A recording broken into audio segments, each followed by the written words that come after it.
The following has been paid for by the Penn's World Order. Waka-cha, hey, hey, waka-cha, hey, it was 4-1. Waka-cha, hey, hey, waka-cha, hey, it was 4-1. Until it wasn't. But you got the win. Did you? You got the win. You won, but when did...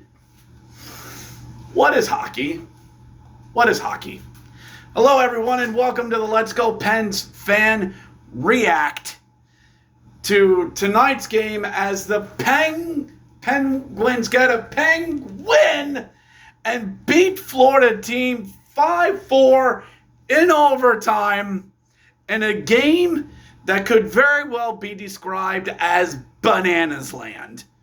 Now, before we do, like and subscribe to the Hockey Hack YouTube channel. Hit the like, hit the subscribe button. I do a fan react video after every Pittsburgh Penguins game or within 24 hours of the game, or your money back, and the next video is absolutely free. Best deal in all of YouTube. You're welcome. You're welcome. So, Pittsburgh Penguins took on Florida team tonight, i.e. the Florida Panthers. I did a live stream of the game on the Hockey Podcast Network YouTube channel. And I watched this game. And the Pens got up. They got up 2-0. Because the Florida Panthers did not have Bob in net tonight. Because he is a proud papa expecting. The Pens get their first goal of the night from Owen Pickering, who gets his first goal, who picked a puck and picked it past Spencer Knight.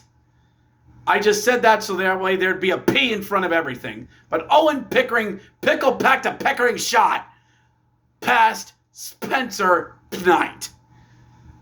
And gets the first goal on a great shot on a great hustle play. Second goal, Evgeny Malkin, my boy Gino, gets a goal on a nice feed, and Malkin just rips it past Spencer Knight, who is a level 44 Knight, while Evgeny Malkin is a level 95 stats, nearly maxed Russian machine who just goes, I eat bugs like you for breakfast. In the net. It's 2-0, and we're feeling fine. Panthers get a goal that gets taken off the board before the Pens 2 goals on an offsides call, which was the right call. But the Panthers at the end of the period get a goal to make it 2-1. Okay. Pens get another goal to period to make it 3-1 on a goal from Chris Letang that Spencer Knight will want back. Because Spencer Knight was... like a long shot by, I think it was Pedersen, was doing a feed that went diagonal from the near side to the far corner. And it rolled around to where Letang, who was playing on the far boards, just takes the puck and goes, yeah, throws it on net, and Spencer Knight has no clue where it is. He just stands there because Nate Schmidt is in front of him, blocking his view. And I legitimately don't think Spencer Knight knew where this puck was until it was in the net and he heard the roar of the crowd. And he's like, what? What happened? And it makes it 3-1 Pens. They hold off Florida. There wasn't a penalty until halfway through the game. It was whistle free. But Florida is leading in shots. Midway through the game, it's 20-9, 20-9 on shots, and the 9 is below Pittsburgh, and 3 of them went in. The Panthers had more odd man rushes, they let in hits, they let in attempted shots, and they let in high scoring chances. They were doing everything right, but it wasn't going in. Jari was having a good night. He had to make a couple of scrambles, but he was doing fine. Into the third, Marcus Pedersen gets a goal on a really nice feed from Crosby.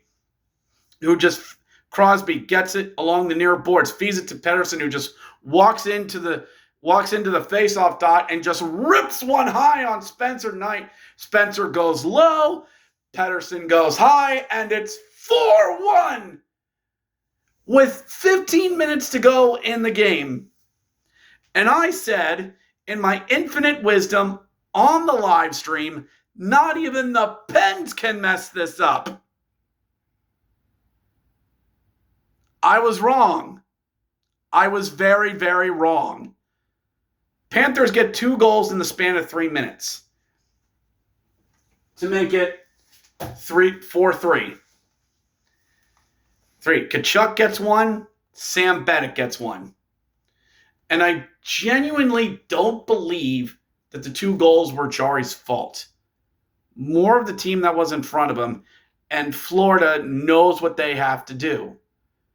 But this is Florida applying that extra little bit of pressure, and the Pens crumbling. As what's happened to them this year. They have a lead in the third, and a team just turns up the heat, and they just fall. Can't get pucks out of the zone. Erik Karlsson forgets how to defense. Matt Grzelcyk. Nobody knows how to clear a puck out of the zone. Jarry has to make desperate save, weird save, desperate weird saves. And you can feel it coming. You can feel the guillotine coming. You don't want to, but it's there. And then, as if on cue, Blake Lizotte takes a high sticking call with 8:56 to go in the game. And I've seen this movie before. This is where Florida's going to score. 8th ranked power play in the entire league, 24%. 34% in their past 5 games. Very talented on the power play. They hold them off halfway through the power play. But Pens can't clear the zone. Back out to the point at Forsling. Long wrister. Matthew Tkachuk gets his stick up, knocks it down, and it bounces on the ice, hits the post, far post, but Tkachuk just slaps it in and ties the game. Jarry tries to argue there was a high stick. It was played with a high stick. Coaches are looking over their tablets like they're grading schoolwork. Honey, is this in the budget or not? Do we have anything? Come on. And I think at the end of the day, I don't think there was enough evidence. And at the rate this game was going, you can't challenge that and lose. If it looks like they were going to lose,